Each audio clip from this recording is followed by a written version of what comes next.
Welcome to this week's episode of Campbell and Jones Meet the Monsters, the podcast where we chart the cinematic legacy of the classic monsters. I'm John Campbell. With me, as always, Brendan Jones. John Campbell, we have a new winner.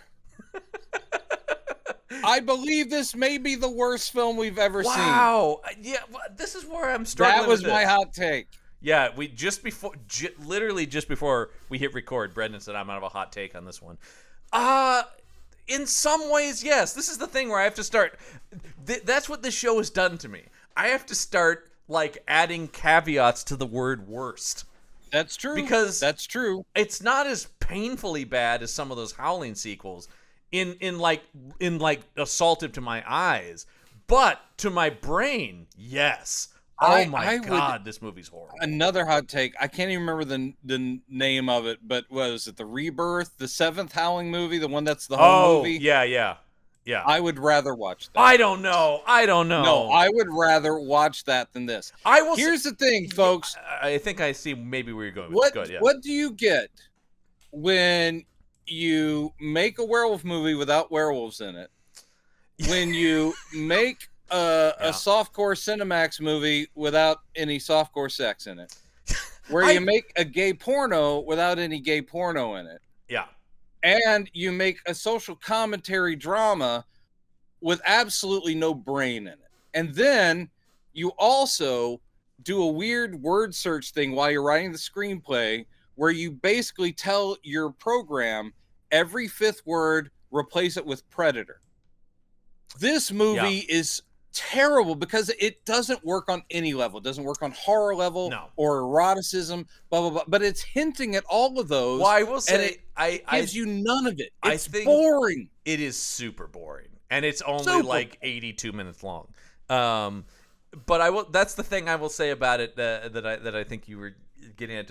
That this is something we bring up over on Action Shelf as well, which is some of the worst stuff is the stuff that thinks it's heady, that thinks it's clever, that thinks it's smart, that thinks it's like a real movie. I agree to some extent. If I would rather watch bad schlock that's just schlock than a movie that's got aspirations but nothing to offer.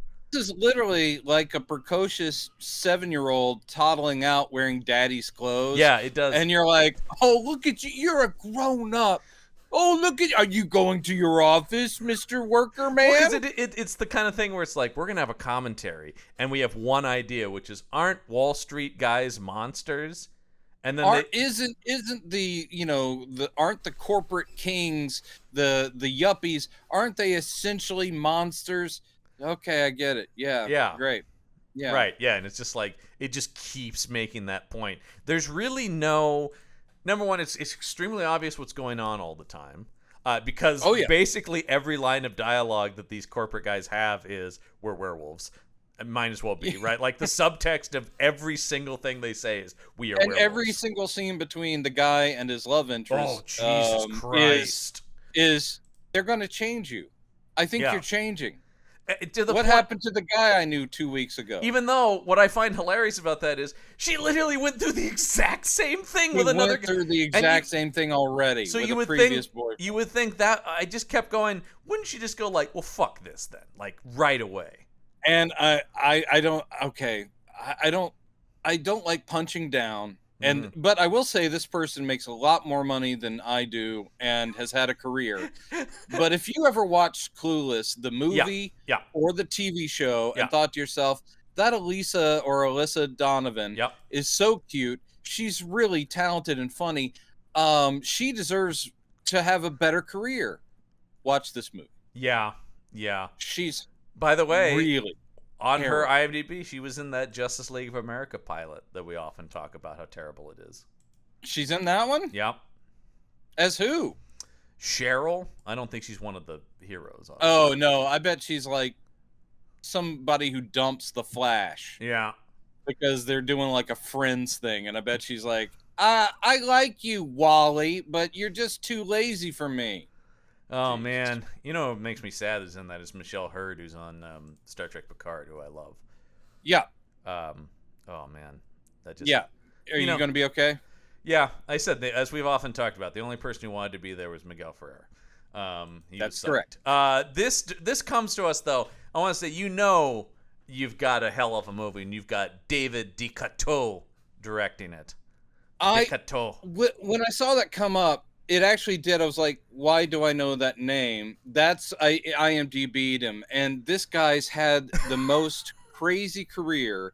And the reason his name, before people go, oh, I know why he knows him. 176 directing credits. The reason I know the name is because of the stuff he did do for Full Moon. He's worked with Charles Band. He's done some of those things. And that name stuck in my head. And then you look at what his career is insane because he did shoot a lot of gay porn. Then he did a lot of Cinemax features. He literally did a lot of straight softcore stuff.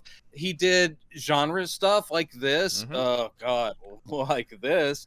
And now he's literally one of the guys, the go-to guys for those really cheap-ass, straight-to-streaming, like holiday movies and movies about couples with dogs and stuff like that. And you're like, also, what a career. Directs a lot of the Lifetime thrillers of today. Oh, yeah, sure. Why not? And it's amazing to me that this man got any work. When you look at this, the way it was put together. The thing that this guy, like I said, 176 directing credits. This guy shoots cheap and he shoots fast. That has to be the case. And that's what they're looking for at a Hallmark or a Lifetime. So it makes complete sense that he's just if someone showed this movie to me and said this was a person's first film, then I would go, that explains it. Yeah. It's horrible. He had already made like 20 movies before this. He's a veteran, and then he made like 100 more after this. So, and by the way, for fuck's sake, his IMDb profile picture is him with the duct tape over his mouth and the no H. Oh yeah. Come on, man. But actually, I did read enough on his IMDb page. He is gay, and he's basically saying no hate. And I'm okay with that. I'm okay with that. It's just the pretension of putting it as your profile picture. And it'd be, by the way, he's changing lives. He's changing the world for the better. And by the way, looking at his IMDb, like me, Portland native. Really? Yeah. Born in Portland, Oregon. Maybe he won't come on this after we've talked about this movie. But I will say this. Well, I'll say, how about this? This is not the last movie of his we're going to cover on this show. Oh no! Are you kidding? Yeah. Oh, he's made. Oh yeah. He's made some more monster flicks that we'll talk about. Come on, if we don't talk about Frankenstein and the Werewolf Reborn, what are we even doing? Oh my God! What are we even doing? Okay. Well, you're right. I think there's a chance we will see at least most of our monsters directed by him at some point.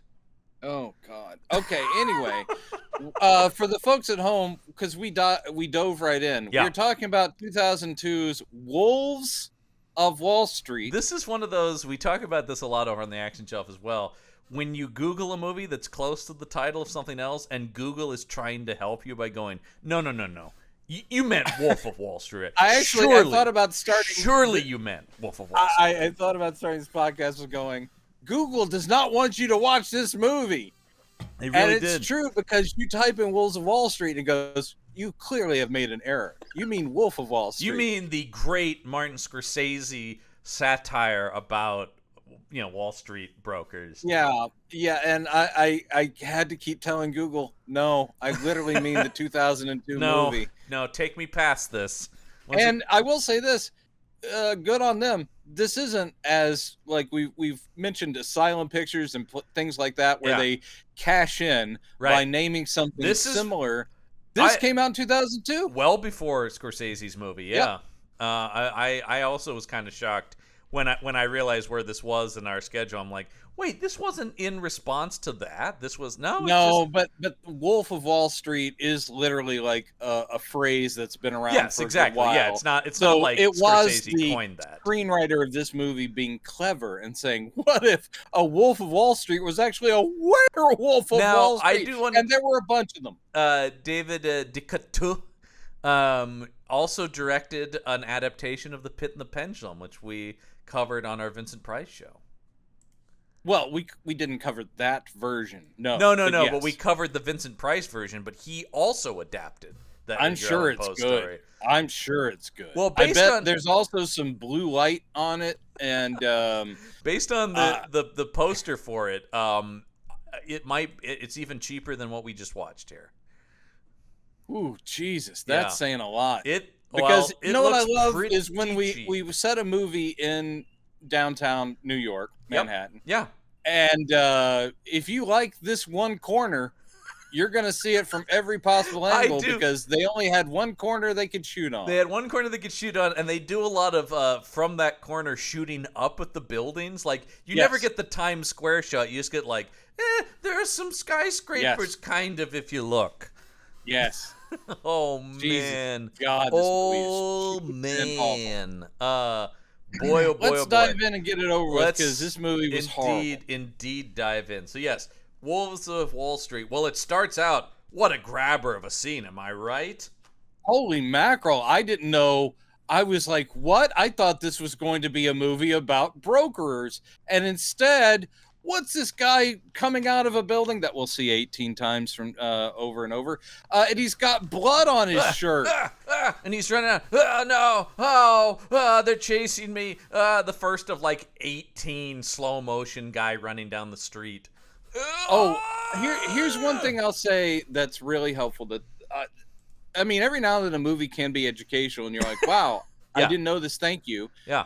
One thing I had forgotten, and I went to art school in New York, but I've forgotten New York City specifically. Full moon, 30 days out of the month. Oh yeah, yeah. 30 days out of the month. There's always a full moon. It's a very strange phenomenon in that city. People don't talk about it. Oh enough. Crap! I got to talk about. All right, it's cheap. This movie, and then they're doing something. They're doing stuff in the editing room where they're like, "This is cool," because what we hear on the soundtrack at the very beginning, besides the growls and a guy screaming, is we hear this heartbeat, and then they're doing some electro kind of like ta-tang, ta-tang, and every time they do a ta-tang, we cut from the building where the guy's running out. We cut back to still shot of full moon over New York. A gigantic full moon. It's always gigantic full moon over New York. So it's literally as if it's like they also punctuation. They also there's love the full moon. There's the guy. There's the full moon. There's the guy. There's also, I think, every full moon shot later in the movie, there's a wolf howl associated with it when it shows up. Yes. Again, something I had forgotten about my time there is how you're walking downtown and you will just hear wolf howls. Yeah, well, you will. The wolves of New York, it's a huge problem. Yeah. Really Number one, that's why people carry guns there. Most wolf attacks per capita of any city in America, New York, particularly downtown Manhattan. Anywhere near the Wall Street district, absolutely. These fucking wolves, man. Yes, I multiple times in my notes I just wrote "full moon" all in caps, 3 exclamation points. Full moon! Full moon! And then your hand fell off because you were writing it every couple of seconds. This is one of those movies where I'm like, is this even worth writing down? I still took my notes, but I was just going. And then a sign of that did feel very Charles Band, actually, even though this isn't him. When you just get the guy getting attacked, but in silhouette against the big shadow. On they the side did of the the big shadow thing. Yeah, and I there's a Band move.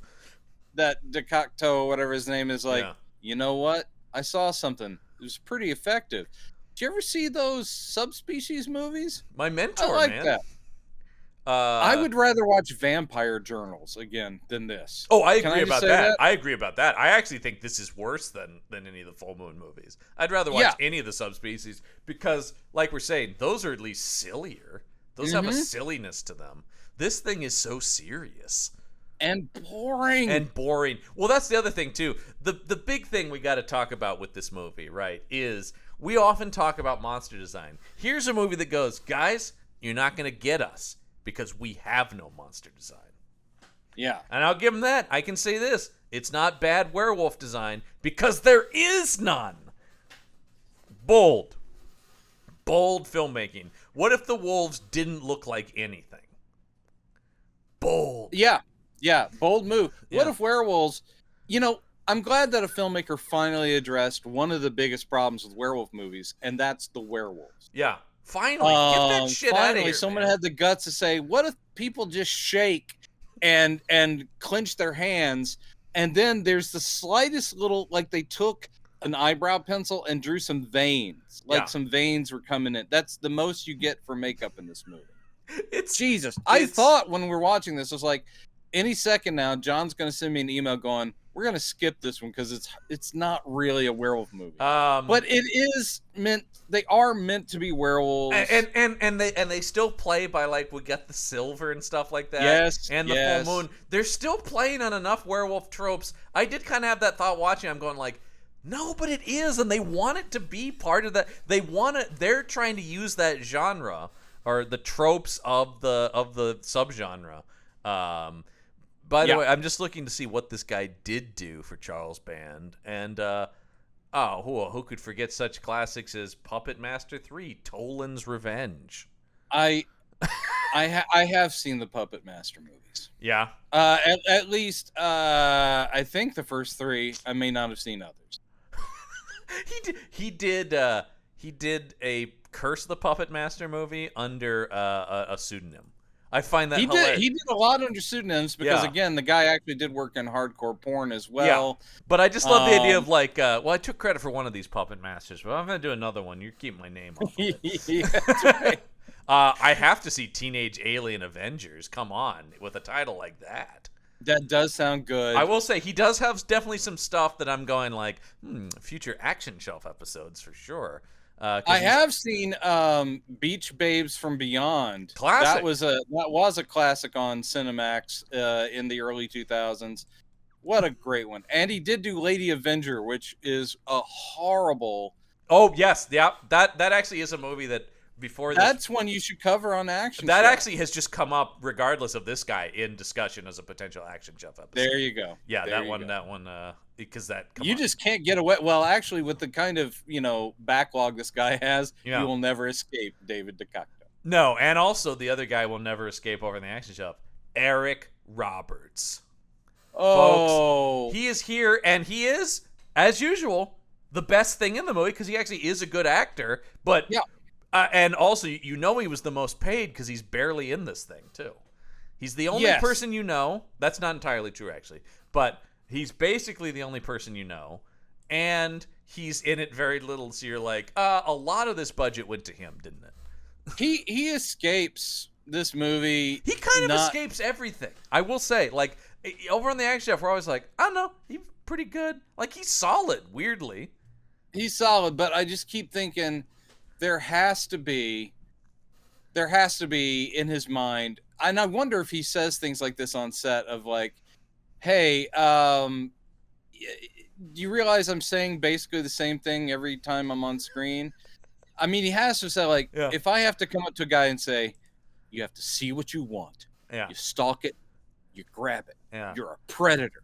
It's a dog-eat-dog world. You got to bite and claw your way to the top. Yeah. That was my favorite. And by the way, and again, another thing that this movie gets very right, which I've seen plenty of movies set in the world of Wall Street and brokering. Finally, someone does what I think a real brokerage firm looks like on the inside. Oh, yeah.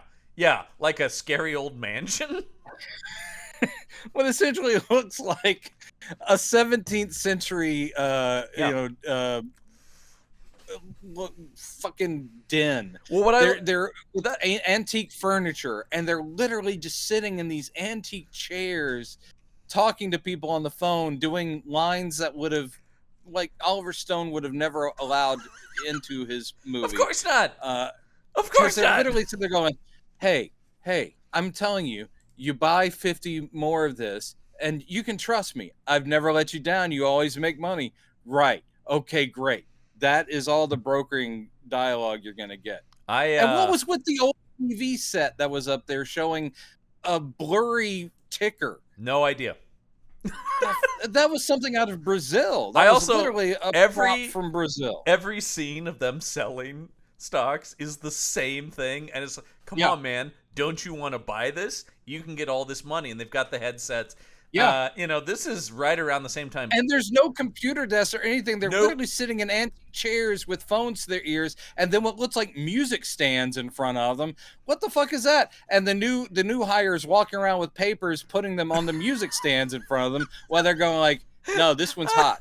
This one's hot, I promise you. Now, I know it took a dip, but the market's going to turn around on this one. Well, this movie came out 2 years after Boiler Room, which really I think is a good movie and really captured like what this is to like the fast turnaround of like sell, move, go, that kind of thing. And certainly Wolf of Wall Street does that, incredibly well later. But it is just like here, it aside from the setting, but the acting, the way it's shot, everything about it, you're just going like, this is insane. Like. And of course, that's what I was talking about. There's no mystery to what's going on. Yeah, as soon as they're called Wolf Brothers, you step foot in their 17th century castle office, you're like, oh, they're all fucking werewolves. Yeah, okay, yeah. Like, how is... Also, okay, well, let's talk about our main character, because he's new in town. How could you tell that? Is it that he clearly has a college t-shirt on and a backwards baseball cap and he's looking for a place to stay? How you doing? I'm new in town. But so nice of Mary Hartman to give him an apartment. You mean Mary Hartman? Mary Hartman, of course, not just be concerned with other Mary Hartmans. Yes. She is his landlady. I mean, I'm not She's saying in one like, scene. It's so weird that this is one of those things where it's like, why do I know this person? That's weird that I know this one scene character. It's not like she's a big star, but it's still like you're like someone of note. Yeah, I can only assume they're like, we'll give you a couple $100 for 30 minutes, and she came in and went, great. Yeah, sure. Yeah. And that is all it is. She comes in and she says like, you're a nice boy. I found just the right room for you. Here you go. And of course it's a shithole. And he goes, wow, it's so, and she goes, dirty. You're young. You can clean it up. That's her scene. And then of course, if that wasn't clear enough what it is, then he's on the phone with his mom going, don't worry, Mom. Things are going to be just fine. I know you think New York is scary. And guess what?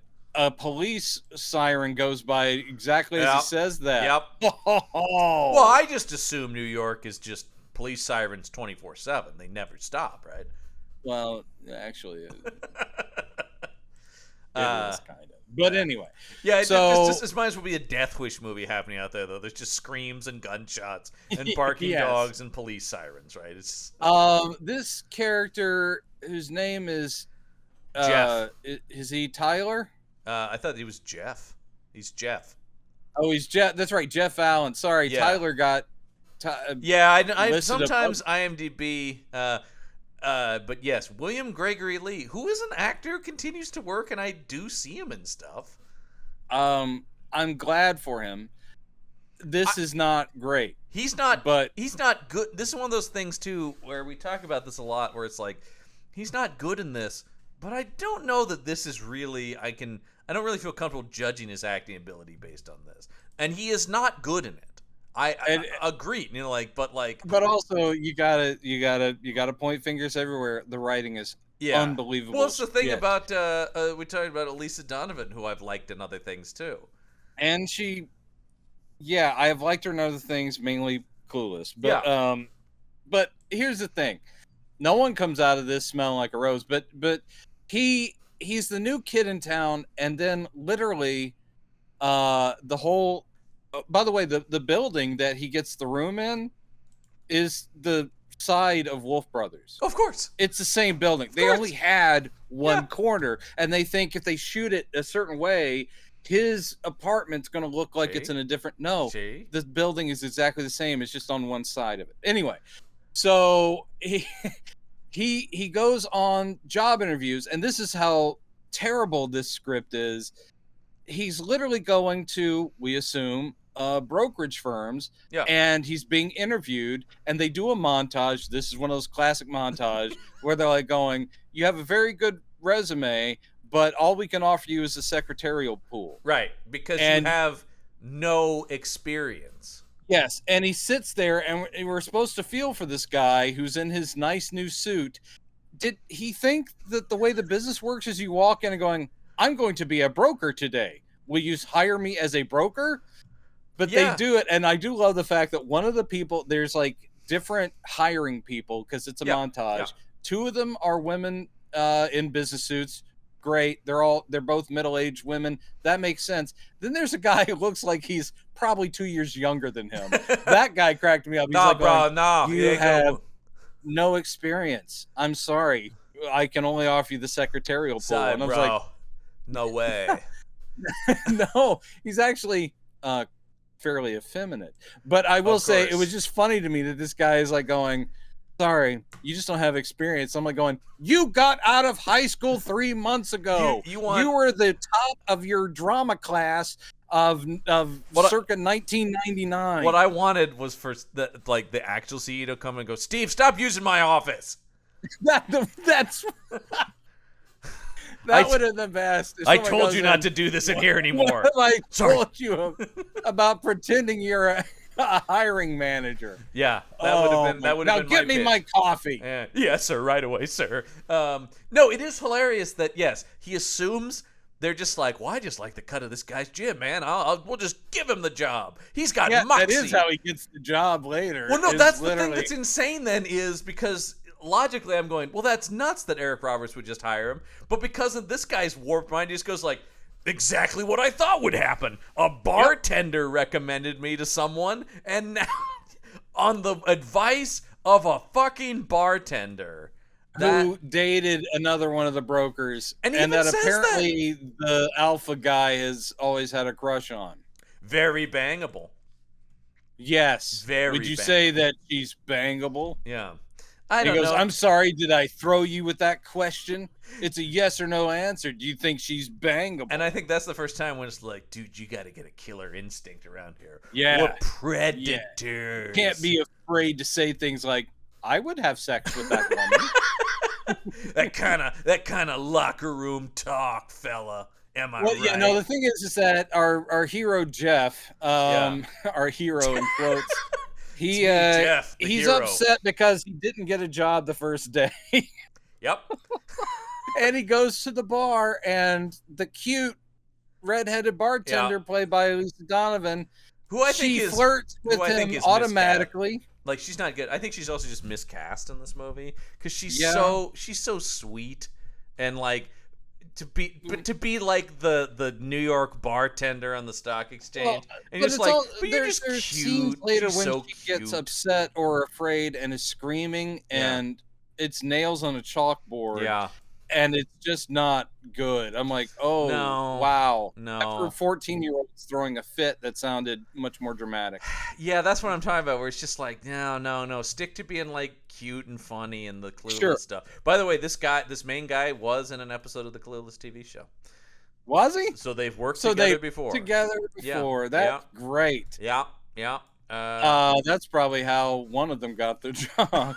But anyway, so she's unrealistically, automatically sympathetic, automatically flirty. Yeah. You're from out of town, right? All of these scenes are terrible. The writing and the acting. Yep. Anytime it tries to sound like a rom-com, it's just like, oh, God. Yeah, and she's like going, I don't mean to kid you. Sorry you had a bad day looking for work. What is it you want to be, a broker? He's like, yeah.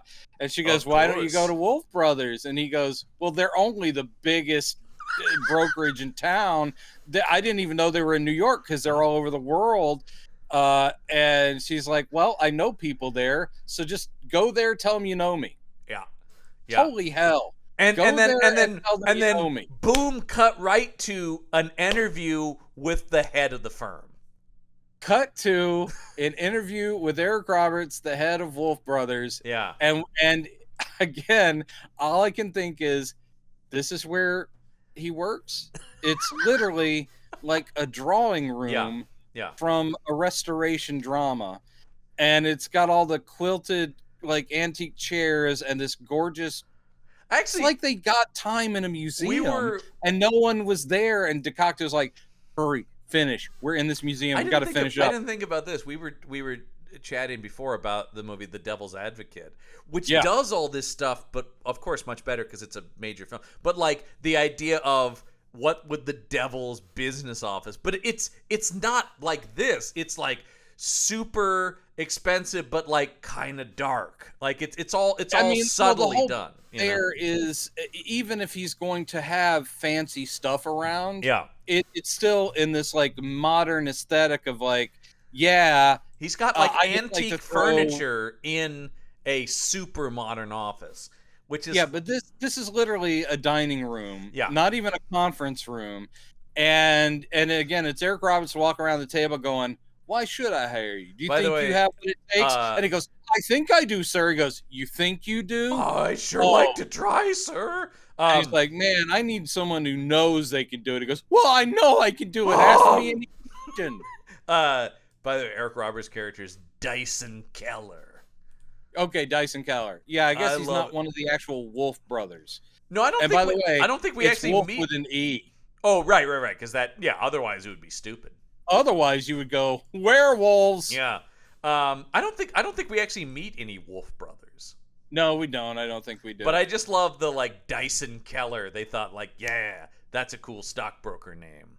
It is. Yeah, If I met someone named Dyson Keller, I'd give them all my money. That's way cooler than Gordon Gekko. Am I right? Oh, Come on. God. Why would you be named after a lizard? That hack Oliver Stone. Breed is good. Yeah. Breed works. I kept waiting for. They do keep talking about alpha males. I kept waiting for like they're the big dogs or something like that. I kept waiting for. Well, when they actually, I think before he goes in for the interview, they walk into the bar. Oh my God, them walking into the bar is so fucking funny because it's just like everybody in the bar turns and all these guys walk in slow motion. Yeah, in their suits, and they all look like Abercrombie Fitch models, but with Eric Roberts in the front, and he looks good. He doesn't look like he's like been on a bender or anything. He always looks pretty good, actually. He's kept himself. I think one of the reasons he's worked so much is because he's the best of the best.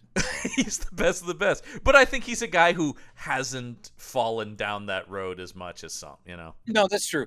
But the only reason I brought that up is because that's where Elisa Donovan, one of the very first of these awful puns or illusions, she goes, "Well, that's the leader of the pack right there." Yeah. Oh wow. And that's the pack.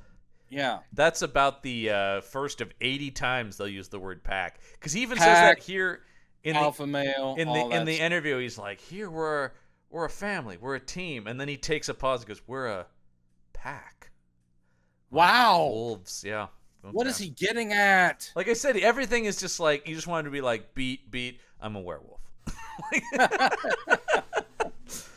Because it's also one of these movies that drives me insane. Because it's for that exact reason where it's like, what's going on? Something mysterious. And you're just screaming, going, "They're werewolves! They're werewolves!" You can't play this vague and this obvious at the same time. It is also infuriating. If you name your movie Wolves of Wall Street, you've got there on the poster, which we didn't talk about, but it's not worth talking about. It's just guys and their shadows are wolves. And their shadows are wolves. Yeah. So, all right, we all know that this is going to be a werewolf movie. That's what we're sold on. Yeah. And you can't have one and then just have people hanging on and then not have werewolves in it. Right. That's sort of the thing. You just can't. You can't play it as like, what is up with these guys, right? There is no mystery, so don't turn the movie into a when is this going to happen? Well, and the answer is never. It will never happen. The answer being because never there are no werewolves in this movie. No. Not a one. Not a single werewolf in the whole movie. So tune in next week when our movie's going to be. We should just wrap it up right there. But yeah. Just end it with there were no werewolves. There were no werewolves. Yeah. The way we know them. But the thing but once again, it's like, okay, it's not like a fake out that there's no werewolves. It acts like they are werewolves. They just don't ever look like werewolves. That's the thing that's insane about it. Could not afford the yak hair that they had in 1940 for the wolf. Do you have any idea what yak hair costs us? We can't get yak hair in here. Spent all our money on Louise Lasser. You have any idea what Mary Hartman asked for? My Eric God! Roberts and Mary Hartman bankrupted us. We can't even have werewolves in our werewolf movie. We got the girl from Clueless, though. Alicia Silverstone? No. Yeah, no, the other one, Stacey Dash. No. Brittany Murphy? Brittany Murphy. No. Oh Lord. shit, you mean the other one? Yeah. Yeah, the redhead. Oh, well, she's kind of cute. She is cute. All right, moving. She is. I do feel bad for. I feel too. bad for everyone in this movie because, like I said, regardless of their acting ability, no one could sell these lines. I'm sorry, No. the best actors in the world, Daniel Day-Lewis would have struggled with this. So here's the thing. He comes in, he aces the job. He's the low man on the totem pole, but he is now in the brokerage. Did you love the montage of him getting real good? Oh yeah, of course. And you know he's real good because at a certain point, he's wearing a Kangol hat and sunglasses. Oh God. Oh God. Oh God. That I literally it's one of those where I had to pause it because I was laughing so much. Yeah, I did laugh. The whole idea of, all right, plenty of movies have done a corruption arc. It's one of the classics. You take it innocent. We keep talking about Oliver Stone. They just took Wall Street and tried to put werewolves in it. Yes. So, the corruption it can show up in lots of different ways. As a screenwriter, there's a lot of ways you can basically, this guy starts becoming a little bit meaner to his girlfriend. Not much, but a little bit meaner. Then sleeping around. Well, also, by the way, after he spends the first 20 minutes of the movie convincing her to date him because she doesn't date brokers because one went bad once. Yeah. And that's another one of those where you're going like, I'm going to guess that was a guy that got killed at the beginning probably? Yeah, it probably is the case, yeah. Hey, that paid off. It is exactly what happened. You know what? I'll give the movie that. This stuff pays off. I also love when she gives him, it's one of those classic, wonder if this is going to come back. She goes, I got you this pen. It's made of pure silver. Yeah. Silver. You can use this to write down the orders that you get. Or if you were in some sort of, and this would never happen, of course, situation where you had to, kill a werewolf. Obviously, that would never be a situation you'd find yourself in, though. It's a beautiful pen, but also could be a weapon against werewolves. Yeah. Like, if that was ever putting that out there. Just putting that out there. Well, and that's the thing where it's like, what is she? How much does she know? Her character, all the characters are ill-defined, but it's like she knows they're up to no good, and like knows they're up to no good, and it ended up taking the boyfriend away. I don't think she knows that he was killed. Yes, she does. Yes, she does. She said she had to go to the morgue and identify the body, and he had been torn apart. Right, but she says that it must have been. She like crazies in the street because he was so wealthy. But that's the thing where they said he was killed in a mugging. Oh yeah. But I saw his body. He was ripped to pieces. Yeah, but I don't think she knows that it's the coworkers who are all but it's just like it's one of those things where it's like she's got a weird amount of evidence, but still totally falls into. No matter what, she definitely blames them for putting him in a situation where he was killed. Corrupting him. And then yet just continues to do the exact same thing again by dating this guy. What the fuck, lady? She literally sent him into the wolf's den. Yeah, why would she give that? Why? That's another thing I thought too. Is she goes, I'll get you a meeting. Why? You know that they're bad. If they're not werewolves, they're bad people. Yeah. But it doesn't matter. And then she's like, I don't want to date you because I don't date brokers. And then she's like, okay. And then continues to see him fall down the exact same thing. But instead of leaving him, just keeps saying, I've seen this before. Yep, she says that. She says that often. This is a very tragic character. every thought or revelation that one of these characters will have, or even suspicion, will be restated. Oh yeah, 48 times.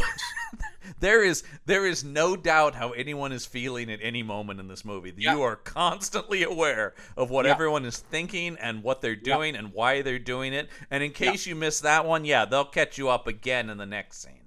But the whole thing with the visual when he finally becomes Ace Broker and has been turned. Ace Broker. Well, we'll talk about the turning, and we'll talk about sexy underwear times with our fellow werewolves. But what is that? When he walks out of the subway he's in the black overcoat, he's got black shades on. Yeah. And he's got a backwards black Kangol hat. The Kangol hat. It is And the you can see funniest thing you've ever seen. and the movie, And they're doing it in slow motion, like, watch out for this badass. like anyone on the street would be laughing at this fucking idiot. Because one thing they did do well is this didn't look cool then.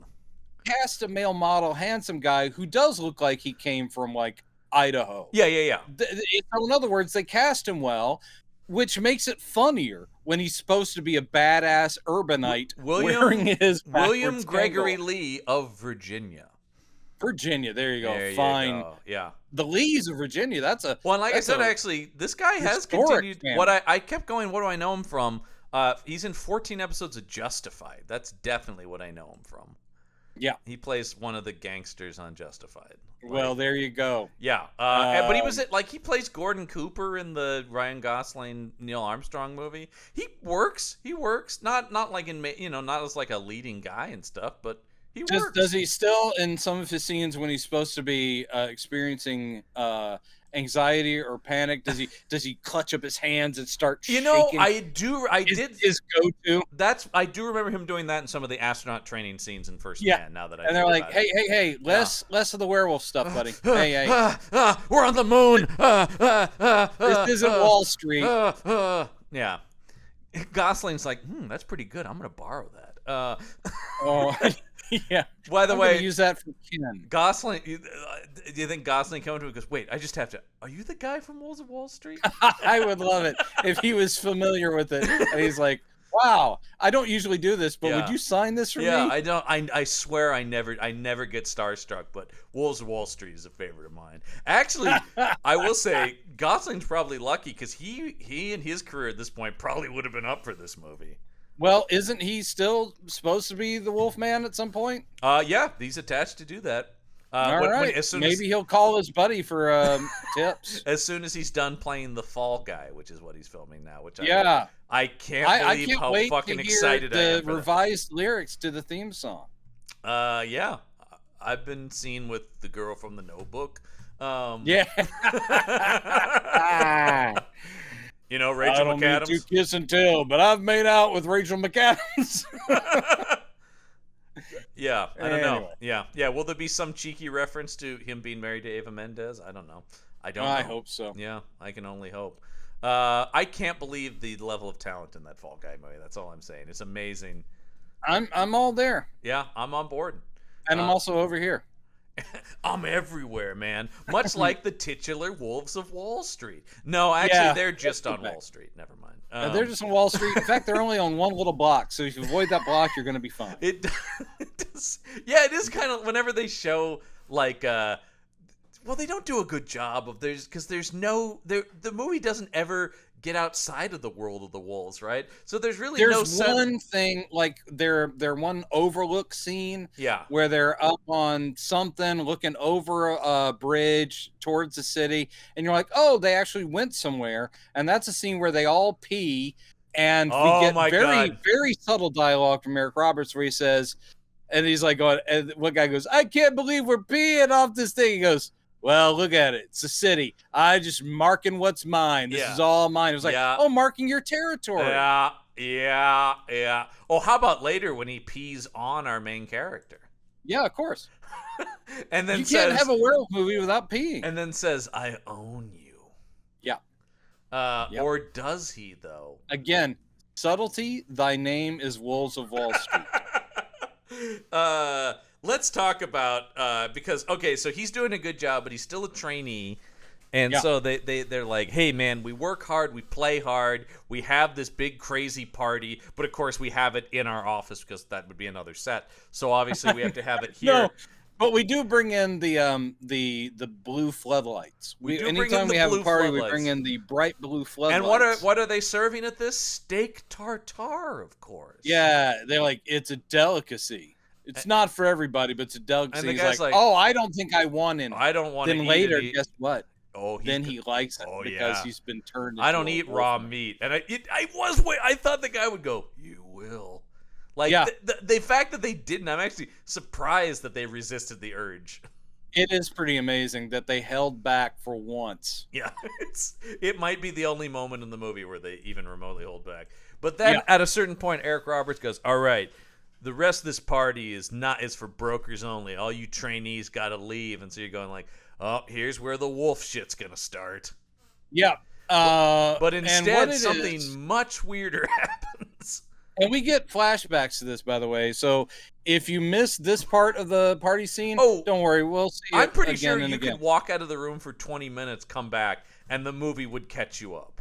So basically, there's two hotties who have no names come in, and basically the Hi, yeah, I four or played five hottie. brokers are Hi, sharing the two ladies, my experience is I played a hottie with no name #2 in Wolves of Wall Street.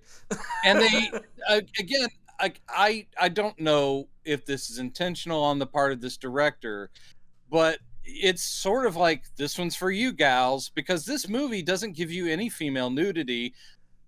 No. Instead, they sit in two Which chairs. I gotta say, I was shocked by because this movie 100% feels like a movie that would have gratuitous horror movie nudity. Because yeah, this guy also, it's something he has done. Yeah, But I think also these guys stripping down is something he has done too. that's what I was saying. It's like Yeah. this is for you, ladies, Yeah. because these guys, all the brokers who are model handsome, Yep. they strip down to their skivvies, and it's all washboard abs. Yeah. And then they get down on their knees like they're wolves, Yeah. and they start sniffing the air like they're wolves, and then they crawl towards the ladies in their chairs, and it's applied that they're essentially giving them oral sex, licking on them, kissing them. Again, they're not nude.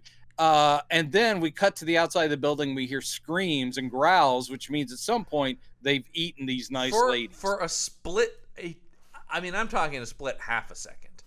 When I saw these guys strip for these women in the chairs, I thought, oh, is this going to be some sort of like weird maternal thing at the top? And they're like subservient to that. And I was like, that would have been interesting. That would have been interesting just based on the image. I'm not talking about it for a half second. And it was still early enough in the movie. But I thought like, oh, that could be interesting. Actually, the wolves like served these women in some way. Well, that's a generous thought. I had the feeling watching. I don't know what that would have led to, but at least that would have been some sort of inversion of expectations. I was just sitting there going like, well, what this is again, I was innocent, young, and naive when the movie started. I was like, well, they'll now turn because werewolves. I also was expecting that once they started crawling for it to suddenly be like, now they will turn into werewolves and eat them. But no, apparently they just kind of eat them just with raw with their normal teeth. Well, yeah, we see that a lot throughout the movie. We see a lot of just people biting people, which is absolutely what I want to see when I turn on people biting people. So why should it be? You and I should get along so awfully. But anyway, on that point, every song in this movie is clearly some super cheap song that they've licensed that almost sounds like a real song. I know that SoundCloud didn't exist in 2002, but it does seem like they scoured SoundCloud for some cheap rap stuff and cheap metal rap stuff. Where it's like once again, the rap stuff comes off better than the man. There's a rock rap thing in this which is embarrassingly terrible. Well, because all of it, like I said, sounds like the cheap version of a real song. And so you're like, is this for it would start and you'd go, is this the song I know? Oh no, not at all. They could have literally just dropped in a superimposed title that said insert pop song or rock song here. Yeah, play, and that would have been better.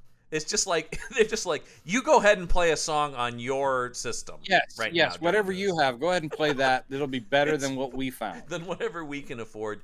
And once again, doing Action Shelf, I'm pretty used to that. That is pretty much always the case where you're like, I've never heard any of these songs. The cheapest crap music. And so let's just see, did they list a budget on this thing? Because it clearly costs nothing. Right? It costs $78. I don't have a budget on this. I also think this is a rare one that has like no trivia on it. There's just nothing. This movie just for all intents and purposes, this movie doesn't. The director guy, I went to his IMDb. Yes, page. There's stuff from his or about some of the actors and stuff like that. But I don't think this movie has any trivia because this is the case on some of these where it's just like, for all intents and purposes, this movie doesn't exist. No, and this is one where even when you scan the reviews, Yeah. this one doesn't even have like a one crazy person saying like, No. "Oh, this is great." No. Everyone's in agreement. They're all like, "This is shit. This is absolute shit." Yeah, I think the highest. Oh wait, somebody did give it an 8 out of 10. What? Yeah. Oh, I missed that one. I missed that. Escapism Lighten Up. Oh, love it already. That's their IMDb username. Good Movie is the title of it. Not a horror movie, but I found it very enjoyable. Yes, there's no blood, no nudity, etc., but it does work very well without it. It's a good storyline, and I can see why some would not like it, especially if you're looking for a classic werewolf movie. Looking for a movie, you'll be disappointed. What is this person thinking? But also the idea of if you're looking for a classic werewolf movie, it's like, I don't know, man. They seem to really want me to think it is one. That's not my fault for thinking there'd be werewolves in this movie. Yeah. Hey, look, I wasn't asking for much, but if you're telling me I'm watching a werewolf movie and then you don't give me werewolves, what is your problem? Well, there's the wolf shadows on the poster. Oh man, we don't even get wolf shadows. We do get big shadows, as you pointed out. Well, that once again, this guy did work for Charles Band, and we know that's his jam. And he knows a good, tool. Hey. I don't know what Charles Band sounds like, but in my mind, he sounds like this, like every sort of cheap producer. Yeah. I always picture him with that little higher voice, like, did she get naked yet? Make sure she gets naked. For those who are also listeners of We Hate Movies, they always talk about the guy who's what's his name like? His name is like Frank Cinemax. There's always this guy going like, "Yeah, I noticed there weren't enough tits in this movie." Yeah. Could there That's be right. more? They've personified Cinemax as a person. I don't know. If you put some more topless scenes in it, maybe we'll play it. Yeah. Sure thing, honey. Whatever. Just as long as you get your tits out, Did you look at the contract you signed? Yeah. It said definitely tits. I can't remember. Is it Lloyd Kaufman who? Yeah, it is Lloyd Kaufman who talks about. Lloyd Kaufman. I always shoot the nude scenes first so that they can't back out later. That is so gross. So gross. It's like, yeah, because then they'll go like, well, you've already shot some of the movie with me, so but I'm ahead of them on that.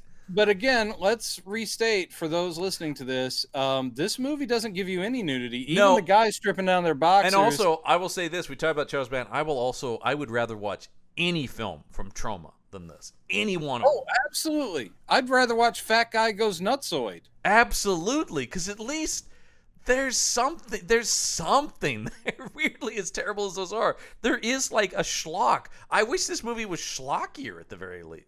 Take the same preference. It could have been. If you had not taken it seriously and had gone into something kind of funny, maybe. No, yeah, it's crazy. It's so fucking serious. Speaking of fucking serious, yeah. Werewolf break. Oh, okay. I'm an old man, and that already means there's more werewolves in this podcast than the movie. Actually, hold on one second. I just gave you more werewolves in the entire movie that we're talking about. All right, so I shall return. All right, so you're back. You've I assume that was about vomiting from remembering this movie that you had to take that werewolf. Literally, my gorge rose while we were talking. Wolves of Wall Street. Okay. I will say this. Yeah. It's like, okay, and maybe I did overstate it. This being the worst. Yeah. I think it's in the bottom chunk. I hated watching it, but the thing is that it is mainly there's nothing here, and that angers me. Well, and like I said, it does feel like a waste of time. It feels like a waste of time, and like I said, there is something so infuriating about a movie that thinks there's something there. Yes, I know it is, and here's the deal: is like if you boil down their central concept or conceit, it is. I mean, that's a clever thing. This could be a good movie with some money, some good actors, and a filmmaker who knows what they're doing. And a script. And a script that had, but just, the concept alone is like, okay, sure, yeah. I mean, it is kind of true that this is ground already trod. I will say that every movie you can kind of tie back to something. I mean, Wolf really did kind of cover this. It wasn't about brokers, but it was about the civilized versus the savage, and this is what this thing is doing here too. Except for, again, that movie, which isn't a total success, has a good script, It's has something, yeah. good actors, Yeah. and has a fine director. Yep. The end. Weirdly, yeah, I know it's a huge shock to people. Those kind of things tend to make a movie work. Those things are actually pluses. I know. Weird. It's wild. This is wild. This is bold statements on our part, But Jesus Christ, yeah, it's just like people go like all they had was the idea here. They go, what if the stockbrokers were werewolves? That's cool. Then what happens? I don't fucking know. Like, who cares? I don't know. Just make sure that every few minutes someone says you're a predator. Don't forget you're a predator. And then you've got this weird kind of subplot that's part of the corruption, where Eric Roberts is really into the girl from Clueless. But weird is the whole what's thing weird is okay. Almost all of that is off screen, though. They have no scenes together, basically. No, the whole thing is that she had dated the guy who died at the beginning. So another junior broker at Wolf Brothers was her previous boyfriend. Yeah. So that's how she knows Eric Roberts and these guys. But he was killed, and she's getting over that, and that's why I'm not going to date another broker.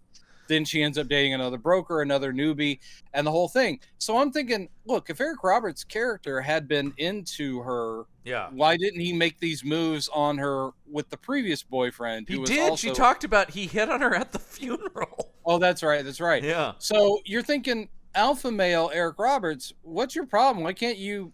I mean, literally at one point we see them do a full interview with the vampire kind of thing where it's like, we are so awesome as werewolves, we can kind of coerce these women into wanting to be including one of them is a lesbian. They make a point of that, and it's just like, oh man, it's like, okay, she's a lesbian. Yeah, but she wants me.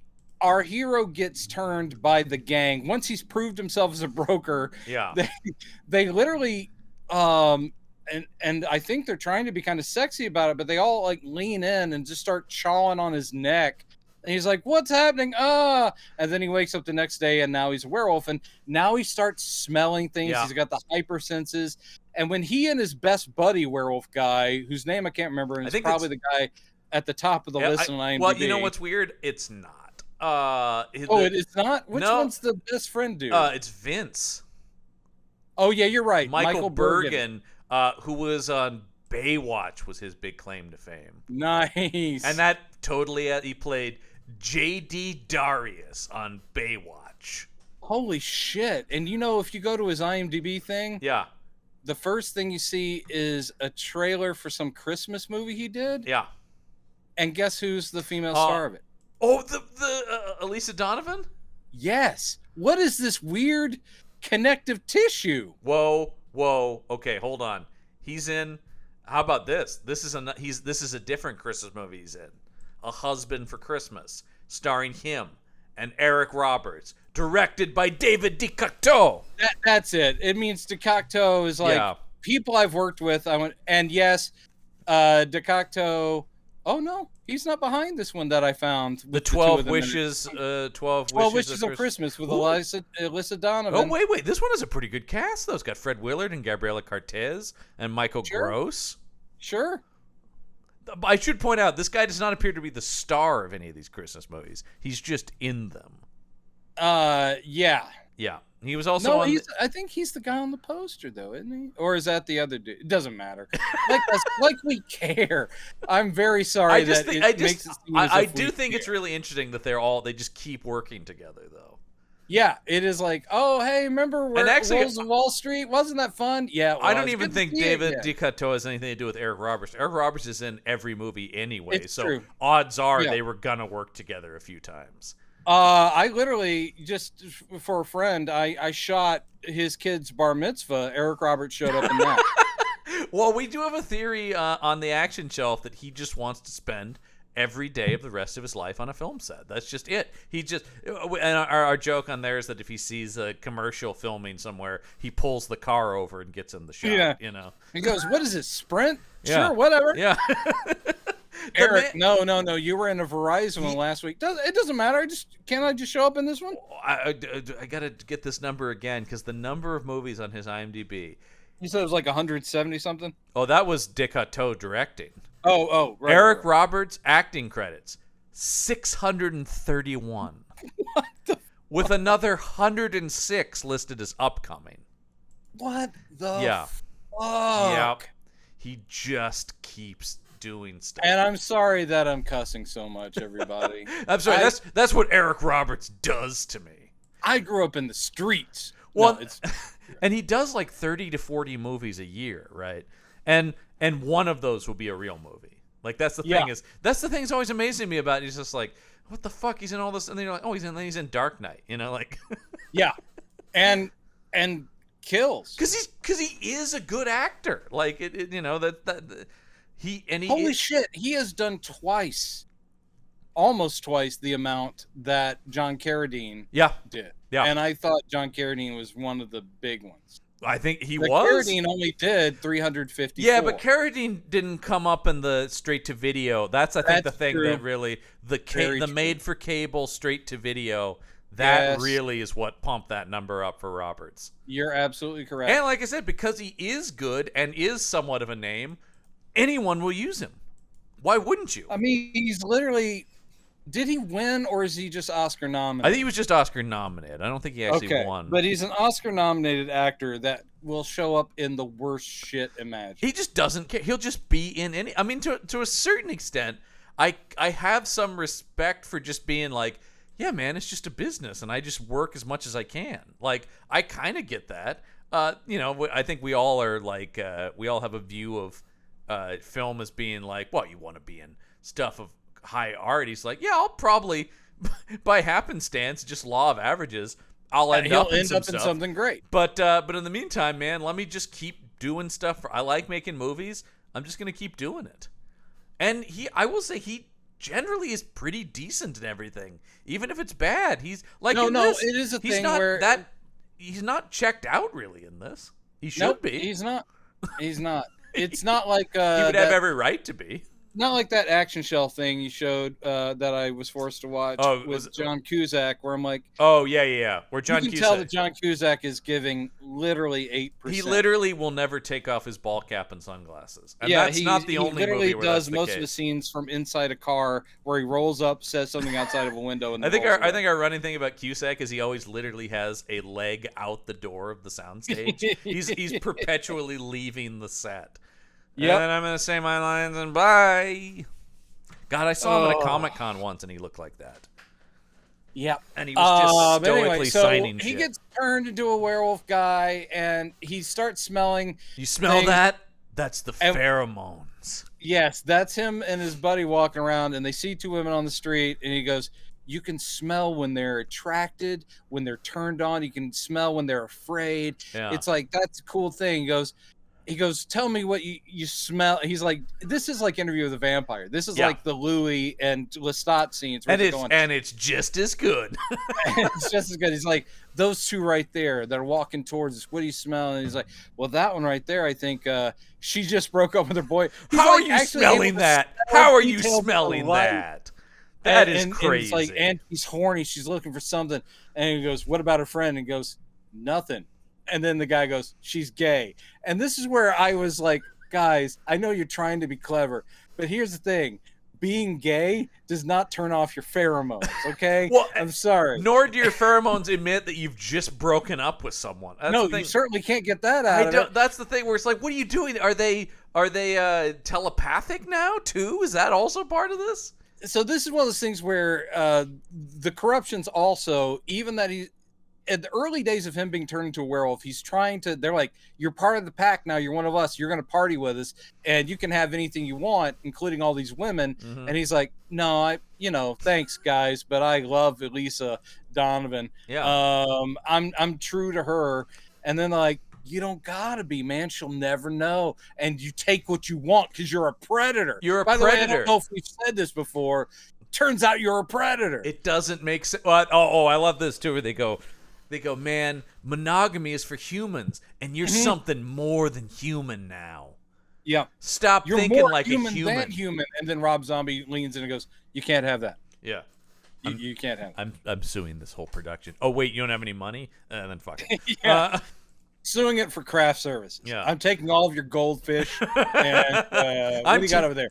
Chicken tenders? I'm taking this 2-liter Pepsi and this bag of chips. They're mine now. I look, I'm not a classicist, but we have seen, in fact, just last week, we saw a very low budget film that is great. And Yes, I it love a good was movie. It doesn't wonderful. matter how much it costs or how much it made. If it's good, I love it. But I see this, I sit there going like, Jesus Christ, the shit this is. Well, because I mean, this is an example They're of literally wearing their outfits from home. These are suits they got from Men's Warehouse. it is an example of, and I think to comparing these two movies is this, like, it really doesn't matter the money you have. It really is about, like, what are you trying to do? No one on this movie is trying to evolve this. No one's trying to go, like, you get so much of that with Coscarelli on Bubba Hotep, where it's like, I only have this much money. How do I absolutely spend that in the wisest way to make the smartest decisions? Like, where can I put this budget? These people are just going like, yeah, we're just gonna shoot this thing and it's gonna come in at that budget. It doesn't matter. Yep. Like, there's no sense about, like, where can we, like, cut a corner but find a clever way to do it. The other thing I don't get about this movie is if you don't want to do the werewolf makeup, then fucking make them vampires. It'd be the same goddamn movie. Yeah, it's actually true. Except for you would lose all the references to pack and alpha male. But and the all predator that. shit would still work. It would. Yeah. It would absolutely. I mean, that's basically what they're acting like. All we ever see them do is bite people's necks. That is very true. And now I'm angry again. The only thing I'll say about that scene where they turn him, the only thing I kind of like about it is that there's no build up to the biting of him. It just happens. That's kind of good.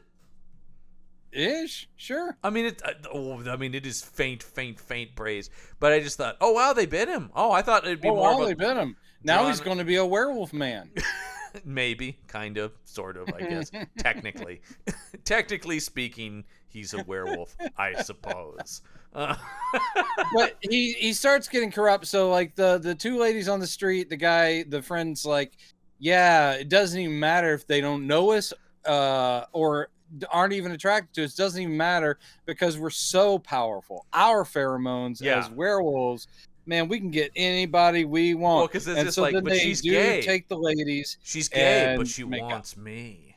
Yeah, right. So then it's a four-way makeout scene on the street. Oh, I love the way this is done with the dissolves, where it's like they're each making out with a girl, then it dissolves, and then they're making out with the other girl. And then what I was shocked that the girls didn't make out with each other.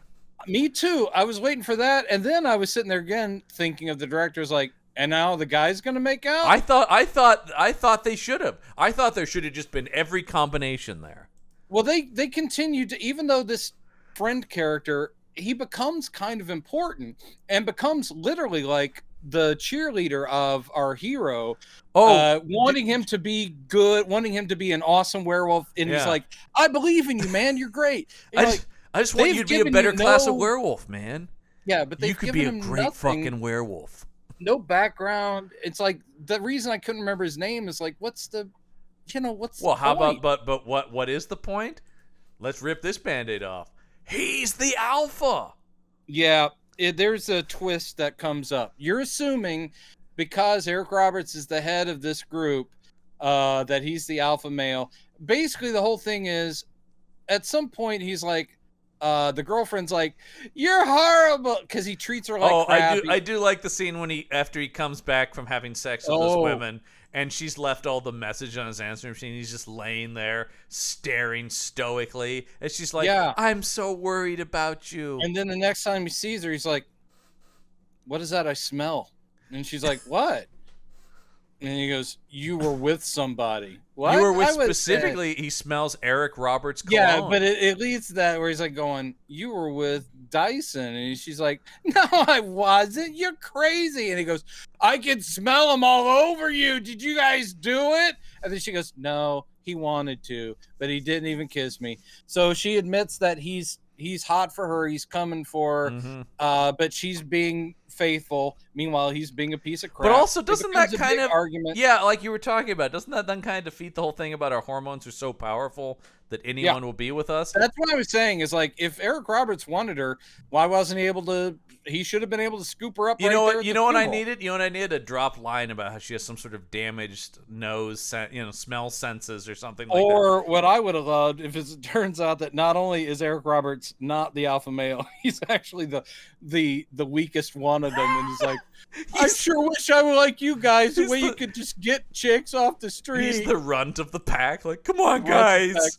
Wait for me. Yeah, he just looks. He looks the most he looks the oldest and most sophisticated of us, so we let him look like the leader. Right. It's It's good. like he looks like he should be our leader. Yeah. But it's also a good disguise feint for the actual the other thing that because then once we gotta talk about the scene where they go to her friend's birthday party and a guy talks to her and he's like, "You trying to fuck my girlfriend, asshole?"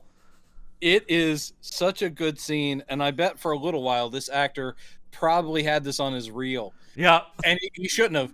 But it is a chance for him to go. It actually all kept out. him. He actually kept him from a lot of jobs, so he took it off. I always think of, you remember in Waiting for Guffman, the audition scene where they're auditioning the locals? Yeah. And the one guy comes in, he's this very mild, unassuming old dude, and he's doing the scene from Raging Bull. Yes. Where he goes, yes. Did you fuck my wife? Yeah. No, I'm asking you, did you fuck my wife? Yep. That isn't this. This is literally this dude like going, "What? I know you want her. You're trying to get with her." And the guy's like going, "Hey man, I was just talking to her." It's a whatever, 0 blah, blah, blah. to 60 performance that's so fucking funny. And then Hey, the motherfucker! Like, he's kind of nerdy. He's got glasses.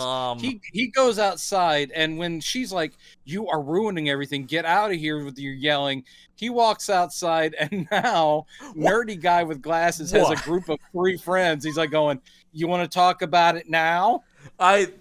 So unnecessary on this guy's part. What is this character that he just goes like, now that I've got my bigger, stronger friends, you want to still fuck with me, asshole? Why and they would fight you? in the street, and it ends with werewolf, not werewolf, lead guy throwing the dude down and chomping on him. Yep.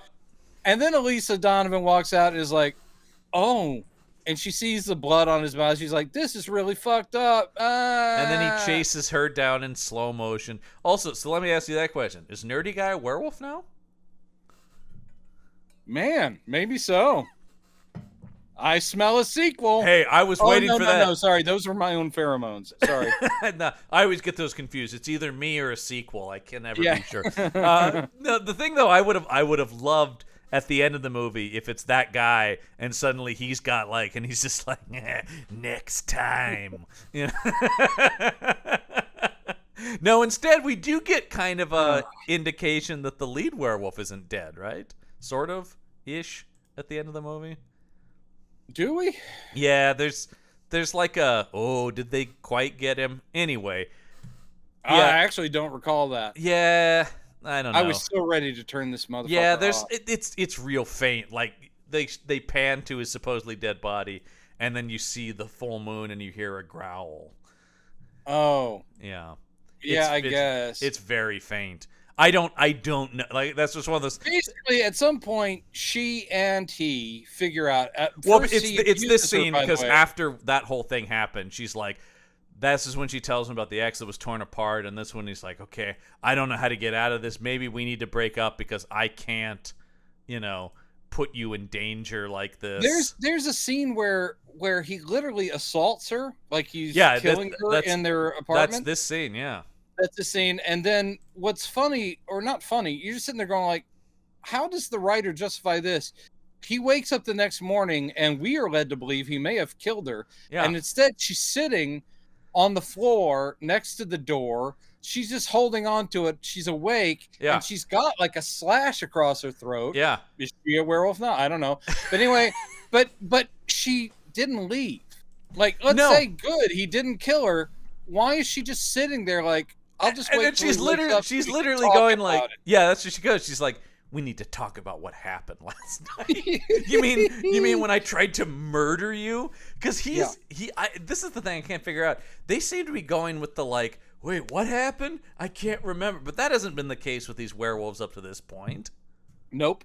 And so that's when she tells him about the whole thing, and that's when they go, yeah, we got to stop this. And then I don't know how he knows this. He's like, wait a minute. Maybe the only way to stop this is to kill the alpha and end this bloodline. Where I think somewhere during one of their like parties after he had been turned, they're explaining to him like, yeah, you are more than human now, and we all follow the alpha, and we're part of his Oh, they bloodline. do. There's some line about our power comes from him. Yeah, our power comes from him, and so yeah, and so It's now still he's like, kind that's of a jump, though. All I have to do It's still a jump, is right? kill Like the alpha. It's and also because it's always that thing in these movies that gets me. It's like, why would monsters be like, oh yeah, and just for your own knowledge, this is how you would destroy us. Oh, it's just like villains monologuing. It's Yeah. like, well, since you asked, Mr. Bond, Yeah. the laser on this will go through the thing. He's like, perfect. Thanks for letting me know. That at least makes some well, like that's ego. Sure, yeah, that's what I mean. say It's a slight ego. bit of sense. Why would you ever tell anyone your weakness like this, though? 'Cause dumb. Yeah. Because dumb. Yeah, that's this whole movie. And then, of course, she goes, well, I wish we had a silver bullet. And he's like, yeah. Hey, wait. Didn't you give me a silver pen? Jesus God, this movie. And so, yeah, they bust into the office to confront Eric Roberts. And he's like, what are you going to do?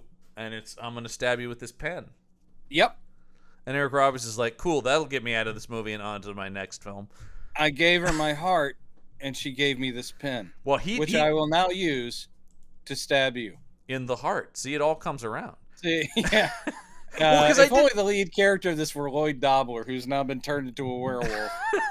This is a weird Say Anything sequel. I gotta say, man, that's a very strange sequel. You remember for a while when Crow was talking about doing a Say Anything sequel? It's like, don't do that. Well, that sounds like desperation because he really hasn't had a hit in a while. By the way, this same year, Eric Roberts also makes Christmas Rush, which you came on the Action Shelf to talk about. Yes. Classic film. Yeah, the classic came out the same year. Also this year, he did the voice of Mongol on Justice League. See, it's ups and downs with this guy. And I gotta say, he's great. He fucking rocked Mongol. Yeah, because he's a good fucking actor. Like, that's the thing about him. If you just take everything, surely some of it will be good. Bravo, sir. Yeah, I mean, Bravo. It's one of those things where I'm like, I guess you win. You win. Nothing. I do remember the episode King Queens is in. All right. He played Pierce Patchett in the failed LA Confidential TV show. I see that. Oh, wow. He'd be a good choice for that part. Yeah, he would. Like slick upper class pimp. Yeah, I'm on board for that. Although, check out the movie because Strathairn crushes that part. And also for people at home who are not aware, that is also how John refers to himself. Slick upper class pimp. Yeah. Yeah. Just one slick upper class pimp, man. Yeah, and we're begging you to stop saying it. Never. I will never consider that. All right. I've heard your concerns. I'm ignoring them. And then I like the thing about they stab him. Like, wait, what? Nothing happened. Well, he does die. He dies, but it's like, I don't know. They're like, they're waiting to feel the wolf powers leave. I guess that's it. He's like, wait a minute, I don't think that worked. Oh, also, I forgot to mention when they're talking about we got to kill the alpha, and Elisa Donovan goes, well, who's the alpha? And I thought, well, that's a stupid question. Obviously, Eric Roberts. And then as soon as he goes, well, it's probably Dice. I'm like, it's not. All right, it's not. I was not expecting that twist until they briefly go, well, it should be Dyson. I'm like, it won't be. All right. Okay, movie. You're right. You're smarter than this movie. Yeah, it's just what? Like, I never considered that twist. It would have been better if they had just revealed it here. Then at least I would have been like, well, I didn't see that coming. You're right. Instead, it's like, nope, you tipped your hand one scene before, and yes, it's his friend Vince who goes, ha ha, I am the alpha, and you're being a bad werewolf. And then it becomes like half-hearted chase scene. Yep. Out in the streets where, again, guess what, everybody? The moon's full for the 39th night in a row. Yep. And then there's like bad, like, and again, the actor playing Vince is this is my big scene because now I get to be arch villain, and he's doing this like, you can't hide from me. He's doing the like, come out wherever Yeah, you are. yeah. He's basically This was doing on that his thing. reel. Yeah. I can play villains and stuff. Yeah. I don't know. But maybe don't. Maybe don't act. Go back to Baywatch. You know what? That feels like it's more your speed, right? Like Baywatch, you could be a villain on Baywatch Nights now that you're a werewolf. Yeah, you know what? This movie could have used some Hasselhoff. I'll say it now. And look, I will unironically say sure. Yeah? Because anything. This is terrible. It is an awful movie. But of course, Alpha Werewolf is going to kill our main character. But what's this? The pen is back. Only now Elisa Donovan has it, and she stabs him. Oh, thank God. Whew, boy. Wouldn't it make more sense that she killed Eric Roberts, as that would be the guy she had more of a personal vendetta against? That would be good. And then the hero guy would be forced to kill who he thought was his friend. Right. And that would also have more emotional weight. Yep. But guess what? No one thought about anything. Yep. It would help if they had thought about a single thing in this movie. Yeah, including why are we doing a werewolf movie? And then as I said, there's sort of this like pseudo implication that maybe the guy's not dead, but who gives a shit? Yeah, no, I now that you say it, I remember that it ends. I just thought that was them basically going, "Yep, Wolves of Wall Street." Yeah, that's what I'm saying is like, is that actually plot, or is that just them doing a unclear, because wrap up? That's just befitting this whole movie. Who knows? Yeah, who knows? Who could give a shit? And it is also the question of who could give a shit. That is right. It really is sort of like, joke's on you. You watched it, pal. And I'm like, well, fair. Again, this is one that took so much energy out of me. Yeah. Over the course of its running time, that I didn't even have, as I have had in the past, the energy to do Google research, book a flight, go to the house of the people who came up with it, and punch them in the face. Instead, I just went to sleep. I was like, I'm done. Actually, I did look. The writer of this movie, I think, did write a couple of like real, somewhat decent movies, which makes me think maybe this was like a spec script that then got bought by a studio with no money or something. Or it was early days, and he cranked Barry it out. L. Levy, who wrote, once again, not like great movies, but he wrote. You remember the movie Vantage Point with Dennis Quaid? No. That's where it's sort of a Rashomon thing where the president gets assassinated and then you see it from everyone's point of view. Right. Yeah. Like, that's a totally decent movie. And it's okay. Yeah, and Paranoia with Harrison Ford and Gary Oldman, which is not a very good movie, but it's a real movie at least. Right. That's what I'm talking about. Like, this guy did go on to like actually write like Hollywood That's movies. what I'm talking about. Even if they're not. And he worked on the show Startup, which is like okay, but oh my God, they made another movie. Oh God. What? Well, just be glad. No, they made these two guys made a movie before this about vampires. That be glad we didn't notice, and so we're already past it. Okay. What is that one? It's called The Brotherhood, and there are 1, 2, 3, 6 of them. Oh God. Yep. I think these are a little bit more actively homoerotic. Oh, well, kind of mad we didn't watch it then. Sorry, we skipped that. I'm sorry. Anyway. No, I'm sorry. There are 7 of them. 7. Yeah. That could have been the 2000 subspecies for us, but we missed it. So we're not going back. All right. Yeah, we're not going back for those. All right. Well, if this was indicative of those. Yeah, I'm glad. But hey, man, we are going back into a franchise because it's the 2000s, right? So it's nothing but franchises.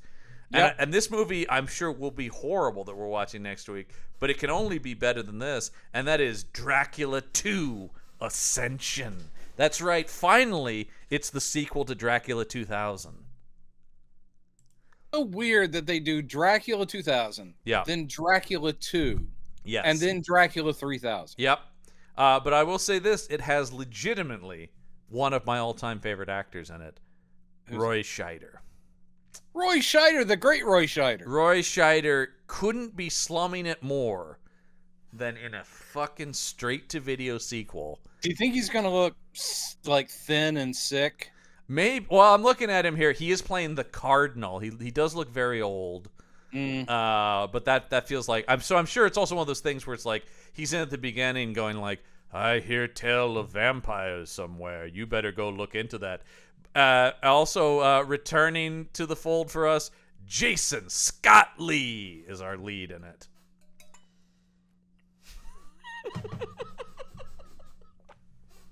Just nothing. No reaction. We're doing this for you, ladies and gentlemen. Yeah, we are doing it for you. We got oh my god, you know all the good people. And you got Jason Scott Lee and oh man, you got to love him, Craig Sheffer. Remember that guy? Oh yeah. Oh boy, he's got nothing to offer. He tried to be an indie film auteur, I think, and no one cared about what he made. Yep. He wrote and directed some movies and starred in. And yeah, I think they well, all because he went had away. his run where it's like, is this guy going to be anything? No, kind of was what is how I feel about. Didn't he do If Lucy Fell? Was that him? his? Did he do that? No, I don't think so. No, is that not him? No, he did. Okay. He directed something called American Crude. Sure. Oh God, Rob Schneider's in it. Jesus Christ. Nice. Yeah, Sheffer, man, Sheffer. Oh, A River Runs Through It. That was it. What was his big one? Well, that was the big one. I was trying to remember what was the big one. And yeah, he was Brad Pitt's brother. Yeah, and that's sort of the thing too, where it's like, I think he's fine in that, but it's just like, oh yeah, but one of these guys is a fucking huge movie star, clearly. Like, also the part was carved out for someone who was going, you couldn't go wrong being like the brooding, handsome, lonely No, it guy. was just like that thing was just like a springboard to. Yeah. Anyway, we get him. We get Diane Neal, who I'll talk about, who I love from Law and Order SVU, but that's a me thing.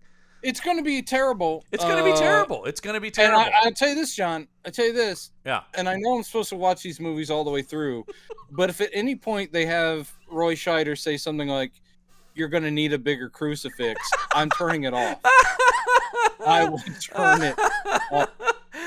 If they do any wink, I'm done. I will say it is the continuing Patrick Lussier who made the. It is this is his vision, this franchise. So. And who's